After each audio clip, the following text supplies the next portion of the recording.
Nama aku Denis, umur 32. Nama saya Ella, umur saya 32. Nama saya Wawan, nama resminya Agus Purwanto, usia 48 tahun. Kebetulan pernah dan juga sedang mengalami satu tim dengan Gen Z. Sejauh ini pernah. Di kantor ada cukup banyak ya dari kalangan Gen Z yang kerja bareng saya gitu. Tim kita hampir 70-60% Gen Z semua. Kalau pengalaman yang aku rasakan sendiri bekerja dengan Gen Z, mereka sebenarnya adalah orang-orang yang memang butuh di guidance dan juga butuh dilakukan pendekatan. Karena kalau menurut aku memang mereka secara pekerjaan bisa sangat spesial asalkan dengan pendekatan yang tepat berdasarkan apa yang mereka butuhkan. Kalau misalnya mereka butuh untuk cerita, maka ya kita mungkin sebagai orang kan fokusnya mungkin bekerja, tetapi ternyata sebagai Gen Z juga punya kebutuhan lain lebih dari sekedar mengerjakan dan menyelesaikan kerjaan, tetapi juga butuh untuk didengerin, butuh untuk dikasih masukan atau diberikan pendapat atau didengarkan saja sudah lebih dari cukup. Pada akhirnya mereka juga bisa kok ikut dan keep up sama pekerjaan yang kita kasih.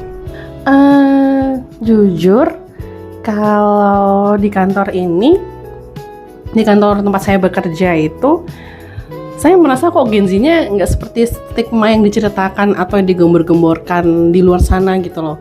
Karena pengalaman saya kerja dengan beberapa Gen Z ini tuh, mereka sangat cepat belajar yang pertama. Terus kemudian mudah beradaptasi yang kedua. Kemudian selanjutnya, kalau dibilang suka mengeluh juga enggak sih, kayaknya masih dalam batas yang wajar gitu. Maksudnya ketika kerja terus burn out gitu, siapa sih yang nggak mengeluh gitu. Menurut saya masih batas wajar sih, dan nggak yang kayak mengeluh tiap hari sampai akhirnya kerjaannya nggak dikerjain gitu, enggak. Jadi makanya saya ngerasa kayak stigma Gen Z yang begitu di luar sana itu nggak terbukti di kantor tempat saya bekerja. Kalau saya boleh ngomong jujur ya, itu namanya penggolongan gen-gen seperti Gen Z, Gen Alpha itu kan secara psikologis aja ya. Tapi menurut saya itu mereka mempunyai mental yang berbeda karena situasi dunia juga udah berubah. Kita paling ngomong gampang gini lah, waktu zaman saya kecil tuh tidur nggak pakai AC itu masih dingin. Sekarang sulit karena mungkin bukan karena anak kita manja ya, atau anak-anak siapapun lah ya yang ngomong bilang manja itu, tapi lebih karena memang situasinya di luar juga panas. Terus kondisi lalu lintas juga beda. Ya dulu kerja agak jauh gitu ya masih santai. Udaranya belum tercemar, nggak panas, lalu lintasnya nggak crowded. Jadi fatigue istilahnya capek di jalan tuh hampir nggak ada waktu zaman saya kerja. Jadi agak kurang fair juga ya kalau nyebut mereka itu manja, tapi memang situasinya juga udah berubah, tapi at least memang mereka juga punya banyak kelebihan. Kalau dipercayakan penuh mungkin enggak ya, karena secara garis besar yang kita tahu, dia namanya pekerjaan yang besar itu tanggung jawab yang besar dan butuh yang namanya mental yang besar. Ini sebenarnya tuh bukan berdasar dari Gen Z atau Gen milenial atau apapun, tapi menurut saya berdasarkan kompetisi masing-masing. Tapi kalau misalkan ditanya apakah rela gitu memberikan project saya dengan dikerjakan yang tanggung jawab utama itu dipegang oleh Gen Z, selama saya tahu kinerjanya baik, dan kebetulan Gen Z yang saya kenal ini kinerjanya baik, cepat belajar, saya juga nggak keberatan untuk memberikan project itu kepada mereka. Berani asal sudah proven. Pastinya kita kan akan coba ke proyek-proyek kecil nih, gitu. Kalau layak dipercaya, menurut saya cukup layak sih.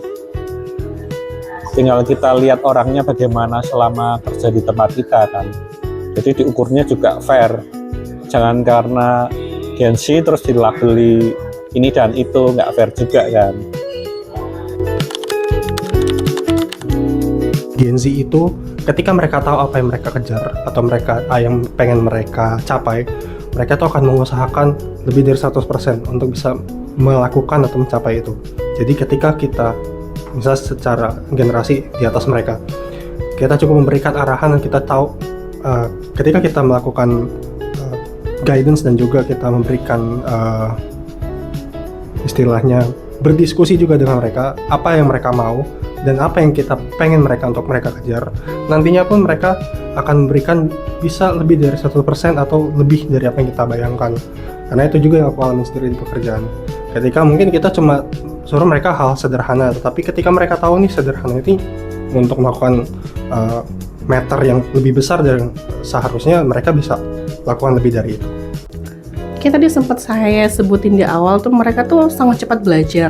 Gen Z yang saya temui ini kebetulan adalah tergolong orang-orang yang cepat belajar, sangat cepat menyerap pekerjaan baru. Kayak banyak fresh graduate yang dari Gen Z gitu, mereka baru pertama kali kerja di tempat saya ngerasa mereka sangat fleksibel, sangat mudah sekali menyerap informasi yang baru dan mengaplikasikannya gitu.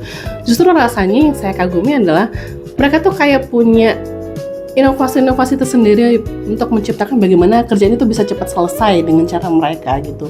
Itu yang mungkin nggak selalu saya temui di rekan-rekan kerja saya yang lain gitu.